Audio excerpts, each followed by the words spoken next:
PM Modi का वो फैसला जिसकी वजह से हमास ने इजराइल पर हमला किया, अब खुद अमेरिका ने कर दिया बड़ा खुलासा। हमास ने इजराइल पर हमला क्यों किया, 19 दिन बाद आ गया सच बाहर। क्या है हमास के आतंकियों का भारत से रिश्ता? इजराइल में क्या होने वाला है, क्या पीएम मोदी को पहले से ही पता था? 7 अक्टूबर की वो कहानी जिसने पूरी दुनिया को हिला दिया। क्या पीएम मोदी को पहले से ही पता था कि इजराइल पर हमास हमला करने वाला है? पीएम मोदी का वो कौन सा एक फैसला है जिसकी वजह से हमास के आतंकी बौखला गए और गुस्से में इजराइल के ऊपर हमला कर दिया? इजराइल हमास के युद्ध में अब तक 1000 लोगों की जिंदगी खत्म हो चुकी है, लेकिन 19 दिन बाद एक ऐसा खुलासा हुआ है जिसके बारे में जानकर पूरी दुनिया हिल गई है। आखिर हमास के आतंकियों का भारत से क्या कनेक्शन है? दिल्ली में 9 और 10 सितंबर को ऐसा क्या हुआ था जिसे टीवी पर देखकर हमास के आतंकी रो रहे थे? भारत से जब दुनिया के सबसे ताकतवर 20 देश वापस लौटे, उसके बाद हमास ने इजराइल को खत्म करने का प्लान बनाया और फिर 7 अक्टूबर को इजराइल पर हमला क्यों बोला?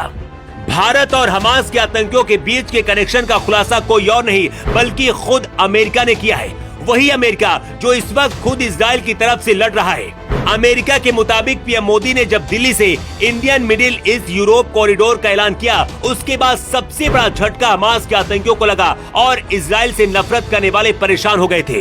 Indian middle east Europe corridor से हमास और फिलिस्तीन को क्या परेशानी है, आगे आपको बताएंगे, लेकिन उससे पहले आपको बताते हैं कि आखिर अमेरिका के राष्ट्रपति जो बाइडेन ने क्या कहा है। बाइडेन ने कहा कि मुझे यकीन है कि हमास द्वारा इजराइल पर आतंकी हमले का एक बहुत बड़ा कारण नई दिल्ली में G20 समिति के दौरान Indian middle east Europe corridor का ऐलान भी है। ये कॉरिडोर पूरे क्षेत्र को रेलमार्ग के नेटवर्क से जोड़ेगा। अमेरिका के राष्ट्रपति बाइडेन ने कहा कि मेरे पास इसका कोई सबूत तो नहीं है, लेकिन हमास ने इजराइल पर हमला किया, इसकी ये एक बहुत बड़ी वजह है। भारत, यूरोपियन यूनियन, अमेरिका और सऊदी अरब, ये 4 देश मिलकर एक मेगा प्रोजेक्ट पर काम कर रहे हैं। इसका नाम है India middle east Europe economic corridor यानी कि IMEC। इसे ऐतिहासिक समझौता बताया जा रहा है, लेकिन इससे हमास के आतंकी खुश नहीं है। 9 सितंबर को इस प्रोजेक्ट के MOU पर दस्तखत हुए थे। दस्तखत करने वाले देशों में भारत के अलावा अमेरिका, सऊदी अरब, संयुक्त अरब अमीरात, यूरोपियन यूनियन, इटली, फ्रांस और जर्मनी है। इस कॉरिडोर के बनने के बाद सड़क के रास्ते भारत यूरोप तक पहुंच पाएगा। इस कॉरिडोर को चीन के बेल्ट एंड रोड इनिशिएटिव का जवाब माना जा रहा है।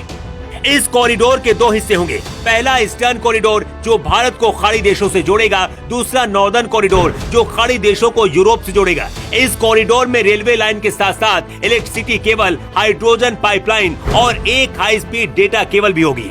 G20 समिट के दौरान पीएम मोदी ने दिल्ली में इसका ऐलान किया था। भारत के इस प्रोजेक्ट से हिंदुस्तान की पहुंच पूरे अरब तक हो जाएगी। इजराइल भारत का दोस्त है, इसलिए फिलिस्तीन और इजराइल के दुश्मन देश नहीं चाहते हैं कि ये कॉरिडोर बने। अमेरिका को लगता है कि अगर भारत इसका ऐलान नहीं करता तो हमास के आतंकी इजराइल पर हमला भी नहीं करते, लेकिन इसका जिम्मेदार भारत नहीं बल्कि इससे पता चलता है कि आतंकी किस हद तक जा सकते हैं।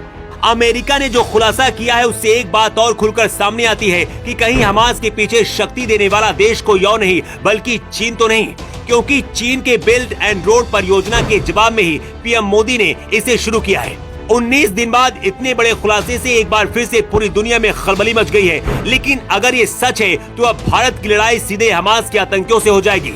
भारत बहुत जल्दी हमास को आतंकी संगठन घोषित करने की तैयारी कर रहा है और अगर ऐसा हुआ तो हमास का खात्मा इजराइल से ठीक वैसा ही हो जाएगा जिस तरह से हिंदुस्तान से PFI का खात्मा हुआ है। Bureau report.